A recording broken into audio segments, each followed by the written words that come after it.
திருவாரூர் மாவட்டம் மன்னார்குடி அருகே வீட்டில் தூங்கிக் கொண்டிருந்த மூதாட்டி மீது மர்ம கும்பல் ஒன்று மயக்க ஸ்ப்ரே அடித்து தங்கச் செயினை பறித்துச் சென்ற சம்பவத்தில் மருமகளும் பேரனும் சிக்கியிருப்பது அதிர்ச்சியை ஏற்படுத்தியுள்ளது.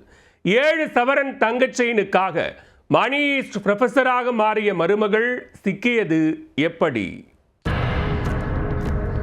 மன்னார்குடி அருகே பரவாக்கோட்டை பகுதியைச் சேர்ந்தவர் ராமச்சந்திரன் மனைவி 65 வயதான சிந்தியா.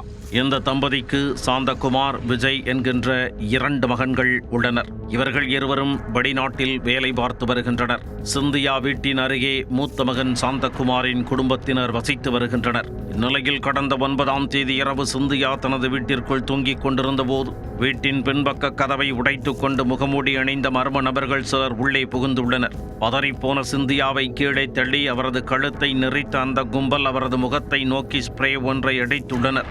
மூக்கில் அடிக்கப்பட்ட ஸ்ப்ரே தனது வேலையை காட்ட உடனே மயக்கத்திற்குள் போனார் சிந்தியா. இதையடுத்து அந்த கும்பல் அவர் அணிந்திருந்த 7 சவரன் தங்கச் சங்கிலியை பறித்து கொண்டு தப்பியோடிவிட்டனர். மயக்கம் தெளிந்த சிந்தியா பரவாக்கோட்டை காவல் நிலையத்தில் இது தொடர்பாக புகார் அளித்தார்.